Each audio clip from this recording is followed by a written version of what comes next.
وعلیکم السلام ورحمۃ اللہ۔ دیکھیے، مومن ہر چیز سے فائدہ اٹھاتا ہے اور ایک بہترین موقع اس کو ملتا ہے اللہ کی بات بیان کرنے کا۔ ہر جگہ وہ توحید دیکھتا ہے، ہر معاملے میں وہ توحید اس کی سمجھ میں آتی ہے، چونکہ دنیا کے سارے معاملات جو بھی اللہ تعالیٰ نے برپا کیے ہیں یہ اپنی وحدانیت کو ثابت کرنے کے لیے کہ دنیا والوں تم جانتے ہو ان چیزوں کو، فلا تجعلوا للہ اندادا وانتم تعلمون۔ دیکھو اللہ کے ساتھ شرک کیوں کرتے ہو، اللہ جانتے ہو، ہر مسئلہ جانتے ہو۔ اب ایک میں بات آپ کے سامنے یہ رکھ رہا ہوں، دیکھیے آج یا کل یہ جو چیف جسٹس آف پاکستان کا ایک فیصلہ آیا، جو بھی ظاہری بات ہے کتنوں کو اس میں فائدہ ہوا، کتنوں کو خوشی ہوئی، کسی کے دل ٹوٹے، کسی کے ساتھ ناانصافی ہوئی ان کے کہنے کے مطابق، کسی نے کہا کہ بالکل ڈٹ گئے ہیں، ذرہ برابر کسی کے پرواہ نہیں کیا، اڑا کے رکھ دیا، سب کو اڑا کے رکھ دیا، سارے جو لوگ پلاننگیں بنا رکھی دری کی دری رہ گئیں، اندازہ لگائیے۔ تو یہ ایک جج کے بارے میں جو ایک کرپٹ ملک کا جج ہے اس کے لیے آپ کے یہ تاثرات ہیں اور یہ جذبات ہیں۔ آپ کا جو جسٹس کا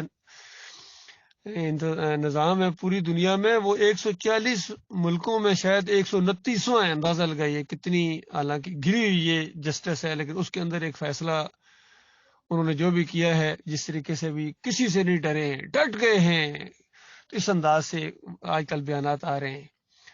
تو جو کائنات کا مالک جس دن فیصلہ کرے گا، انصاف کرے گا، عدل کرے گا جس دن، اور کسی کی پرواہ نہیں کرے گا کیونکہ وہ بے نیاز ہے۔ حالانکہ یہ تو انسان ہے، پھر بھی کہیں نہ کہیں ڈر جاتا ہے انسان، کبھی لالچ میں آ جاتا ہے، بک جاتا ہے، کبھی کبھی فائدہ ادھر دیکھتا ہے ادھر ڈٹ جاتا ہے۔ یہ سارے معاملات انسان کے ساتھ ہو سکتے ہیں، لیکن وہ اللہ جو کائنات کا مالک ہے، جب عدل کا نظام وہ قائم ہوگا، وہ معیار قائم ہوگا، وہ اس معیار کا جب میزان قائم ہوگا تو ہر چیز ایمان اور عقیدے کے مطابق تو لے گی۔ یاد رکھنا، ایمان اور عقیدہ درست ہوگا تو عمل وزن رکھے گا، ایمان اور عقیدہ صحیح نہیں ہے تو پہاڑوں جیسے اعمال برباد کر دیے جائیں گے، ان کا کوئی وزن نہیں ہوگا، وزن ہی کوئی نہیں، بالکل ان کے وزن ختم کر دیے جائیں گے، بلکہ ان کے لیے میزان قائم ہی نہیں کی جائے گی۔ کس چیز کا وزن کیا جائے جب چیز ہے ہی کوئی نہیں؟ آپ کسی شاپ کیپر کے پاس جاتے ہیں، اسٹور میں جاتے ہیں، کہتے ہیں بھائی اتنے کلو وہ دے دو، آلو دے دو، وہ کہتا ہے آلو نہیں ہے، تو کہتا ہے نہیں جی تول دو نا جی، بس تھوڑے بہت دے دو، وہ ہے ہی نہیں ہے، وہ دیکھو نا جی کچھ نہ کچھ تو رکھو اس کے ترازو کے اوپر، وہ کہے گا پاگل ہو گیا، ہے ہی نہیں ہے، ایک چیز ہے ہی نہیں تو اس کو کیا تولا جائے؟ اسی طرح یہ مشرکین کے جو اعمال ہیں یہ تو ختم کر دیے جائیں گے، تو کیا تولا جائے؟ میزان تو مومنوں کی لگے گی۔ تو پھر جن کی نیکیوں کے پلڑے بھاری ہوں گے وہ من پسند دل چاہی زندگی کے اندر ہوں گے، اور جن کے پلڑے ہلکے ہوں گے اور وہاں وہ پھر ظاہری بات ہے جہنم میں ڈالے جائیں گے، جتنا مالک خود چاہے گا کہ اس کو کتنی سزا دی جائے۔ اور یہ بھی ذہن رکھیں وہاں کا جو ایک دن ہے، اس دنیا کی یہ جو دن رات ہیں، دن یہ 50,000 سال کے برابر ایک دن ہے۔ اگر کسی بندے کے لیے اللہ نے کہا کہ اس کو 24 گھنٹے جیل جہنم کی، تو 24 گھنٹے کا مطلب ہے 50,000 سال۔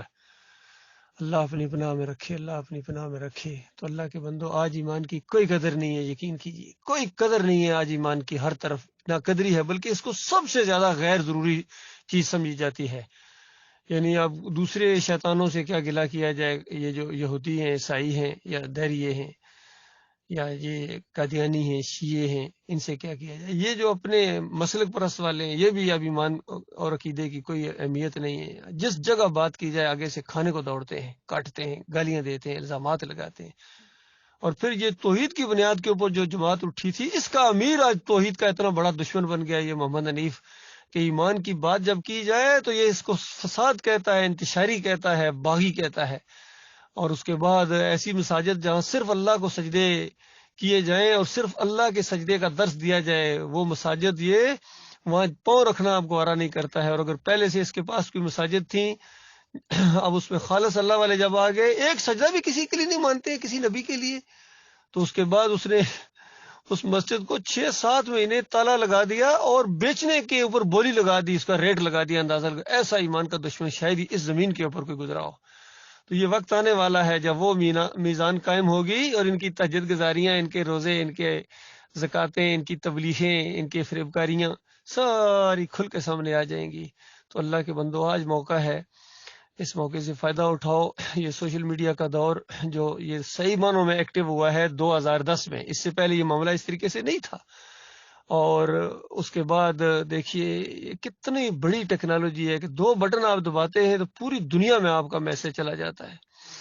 جس طرح سہیل خان نے کہا تھا، کہتا تھا جو بھی بات میں کرتا ہوں تو ارشد صاحب پوری دنیا میں اس کو پھیلا دیتے ہیں۔ بھائی بات تمہاری کیا تھی، پھیلانی تو پڑتی ہے۔ تم نے کتنا بڑا یہ بیان دیا تھا کہ دیکھو یوسف علیہ السلام کو سجدہ اس وجہ سے ہوا کہ بھائیوں نے زیادتیاں بڑی کی تھی، ظلم اور زیادتیاں کی تھی، پھر اللہ تعالیٰ نے ان سے سجدہ کروا کے وہ ازالہ کر دیا اس کا اندازہ۔ یہ اس کا فہم، جس جماعت کے چلانے والے کا یہ ذہن ہو، یہ فہم ہو، اس کو پھر اللہ کے بندوں کو غور کرو۔ خود حنیف صاحب کہتے ہیں یہ انوکھا سجدہ تھا، یہ فقیت المثال سجدہ تھا۔ پہلے کہتے تھے یہ لغوی معنوں میں، اب کہتے ہیں حقیقی معنوں میں ہے، یہ معروف سجدہ ہے، ہتھیلیاں ماتھا ٹیک کے ہوا ہے یوسف علیہ السلام کو سجدہ۔ اللہ کے بندوں کو غور کرو۔ اللہ تعالیٰ فرمائے کہ سارے انبیاء اللہ کو سجدہ کیا کرتے تھے، کسی کو سجدہ نہیں کرتے۔ نبی علیہ السلام نے فرمایا کسی کو سجدہ انسان کو جائز ہی نہیں ہے، اور اگر بالفرض انسان کسی کو جائز ہوتا تو میں حکم دیتا عورتوں کو کہ خاوندوں کو سجدہ کریں۔ جہاں خاوند کا حق اور اس کا عزت اور احترام بتائی، وہاں سجدے کی نفی کر دی۔ یہ بالکل اسی طرح کی بات ہے جس طرح کہا کہ اگر میرے بعد کوئی نبی ہوتا تو عمر بن خطاب ہوتے۔ تو دیکھیے نبوت کا راستہ بند کر دیا آپ اپنے بعد، کوئی اور نبی نہیں ہے، اور نبی علیہ السلام خاتم النبیین ہیں، اور عمر رضی اللہ عنہ کی فضیلت سامنے آ گئی۔ یہ معاملات ہوئے اللہ کے بندوں۔